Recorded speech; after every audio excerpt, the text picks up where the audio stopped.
ପିଲାମାନେ ଆଜି ଆମେ ଗୋଟେ ଗପ ଶୁଣିବା। ଗପଟିର ନାମ ହେଲା ଚାରିଧନ ଖଜାଳି। ଗୋଟିଏ ସହରରେ 4 ଜଣ ସାଙ୍ଗ ରହୁଥିଲେ। ସେମାନେ ବହୁତ ଭଲ ସାଙ୍ଗ ଥିଲେ। ଥରେ ସେମାନେ କିଭଳି ଭାବରେ ଅଧିକ ଟଙ୍କା ରୋଜଗାର କରିବେ ସେ ନେଇ ଇଚ୍ଛା କଲେ। ତେଣୁ ସେମାନେ ନିଜ ନିଜ ଭିତରେ କିଛି ଆଲୋଚନା କଲେ। ସେମାନେ ଜାଣିଲେ ଯେ ଟଙ୍କା ମଣିଷ 6ଟି ଉପାୟରେ ରୋଜଗାର କରେ। କ'ଣ କ'ଣ ନା ଭିକ୍ଷା ମାଗି ରୋଜଗାର କରିବା, ରାଜାଙ୍କର ସେବକ ହୋଇ ରୋଜଗାର କରିବା, ଚାଷ କରି ରୋଜଗାର କରିବା, ଶିକ୍ଷକତା କରି ରୋଜଗାର କରିବା ଏବଂ ବ୍ୟବସାୟ କରି ରୋଜଗାର କରିବା। ସେମାନେ ସ୍ଥିର କଲେ ବ୍ୟବସାୟ କରିବେ, କାରଣ ଏଇଟି ଥିଲା ସହଜ ଉପାୟ। ଏହାପରେ ସେମାନେ ଯାତ୍ରା ଆରମ୍ଭ କଲେ। ଶେଷରେ ସେମାନେ ଯାଇ ଅବନ୍ତୀ ନଗରରେ ପହଞ୍ଚିଲେ। ଆଗକୁ ଯିବା ପୂର୍ବରୁ ସେମାନେ ଜଣେ ବିଶେଷ ଯାଦୁକରଙ୍କୁ ଭେଟିଲେ। ସେମାନେ ତାଙ୍କୁ ସେମାନଙ୍କର ଯାତ୍ରା ସମ୍ପର୍କରେ ସବୁ କଥା କହିଲେ। ତାପରେ ସେମାନେ କହିଲେ, ଦୟାକରି ଆମକୁ ଧନ ଅର୍ଜନର କିଛି ଉପାୟ କୁହନ୍ତୁ। ଆପଣ ଜଣେ ବିଖ୍ୟାତ ଯାଦୁକର, ଆଉ ଆମର ପ୍ରଚୁର ସାହସ ମଧ୍ୟ ଅଛି। ଆପଣ ଯାହା କହିବେ ଆମେ ତାହା ହିଁ କରିବୁ। ଯାଦୁକର ଦେଖିଲେ ସେମାନେ ତାଙ୍କର ଶିଷ୍ୟ ହେବାକୁ ଉପଯୁକ୍ତ। ସେ ପ୍ରତ୍ୟେକଙ୍କୁ ଗୋଟିଏ କୁହୁକପର ଦେଇ କହିଲେ, ତୁମେମାନେ ହିମାଳୟ ପର୍ବତକୁ ଯାଅ। ସେଠାରେ ଯେଉଁଠି ପରଟି ପଡ଼ିବ ସେଠି ଧନ ଖୋଜିବ। ସେମାନେ ପରଗୁଡ଼ିକୁ ନେଇ ହିମାଳୟ ପର୍ବତକୁ ଯାତ୍ରା କଲେ। ବାଟରେ ପ୍ରଥମେ ଦଳର ମୁଖିଆଙ୍କ ପର ପଡ଼ିଲା। ସେହି ସ୍ଥାନକୁ ଖୋଳି ସେମାନେ ମାଟିରେ ଥିବା ତମ୍ବା ପାଇଲେ। ସେ ଖୁସିରେ କହିଲେ, ବନ୍ଧୁଗଣ, ତୁମେମାନେ ଯେତେ ଚାହଁ ସେତେ ତମ୍ବା ନିଅ। କିନ୍ତୁ ତାଙ୍କ ସାଙ୍ଗମାନେ କହିଲେ, ପ୍ରଚୁର ତମ୍ବା ପାଇଲେ ମଧ୍ୟ ଆମ୍ଭେମାନେ ଆମ୍ଭମାନଙ୍କର ଦାରିଦ୍ର୍ୟ ଦୂର କରିପାରିବୁନି।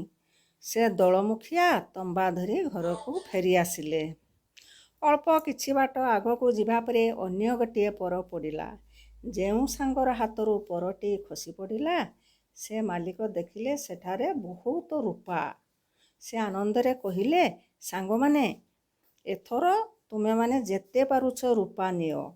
କିନ୍ତୁ ଅନ୍ୟ 2 ଜଣ ଆଗକୁ ଚାଲିଲେ ଆଉ କହିଲେ, ଏଥିରୁ ପ୍ରଚୁର ପରିମାଣର ରୂପା ସେମାନଙ୍କ ଦାରିଦ୍ର୍ୟ ଦୂର କରିପାରିବ ନାହିଁ।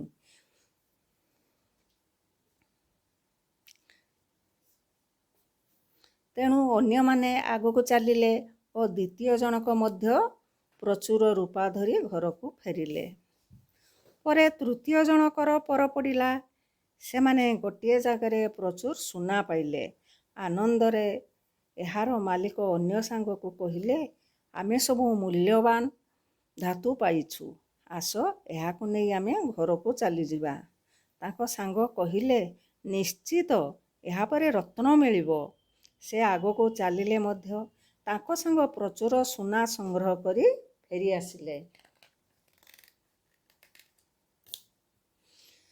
ଏଥର ସମ୍ପୂର୍ଣ୍ଣ ଏକୁଟିଆ ହୋଇ ସେ କ୍ଳାନ୍ତ ଆଉ ସୋଷିଲା ହୋଇପଡ଼ିଲେ। ସେ ଏକ ଅଦ୍ଭୁତ ସ୍ଥାନରେ ଆସି ପହଞ୍ଚିଗଲେ।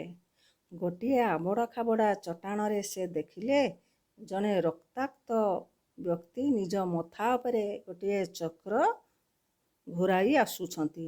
ଆଶ୍ଚର୍ଯ୍ୟ ହୋଇ ସେ ଲୋକକୁ ଡାକି ପଚାରିଲେ, ଆଜ୍ଞା, ଆପଣଙ୍କର ଏପରି ଦୁର୍ଦ୍ଦଶାପୂର୍ଣ୍ଣ ଅବସ୍ଥା କେମିତି ହେଲା? ସେ ଏହି ପ୍ରଶ୍ନ ପଚାରିବା କ୍ଷଣି ଚକ୍ରଟି ସେ ଲୋକର ମୁଣ୍ଡରୁ ଆସି ଏହାକୁ ଆଘାତ ଦେଲା। ସେହି ଲୋକ ଜଣକ କହିଲେ, ମୁଁ ଏଠାରେ ମୋ ମୁଣ୍ଡରେ ଏହି ଚକ୍ରଟି ଯୁଗ ଯୁଗ ଧରି ଛିଡ଼ା ହୋଇଛି। ମୁଁ ପ୍ରଶ୍ନ ପଚାରିଥିବା ଲୋକଙ୍କଠାରୁ ଏହା ପାଇଛି।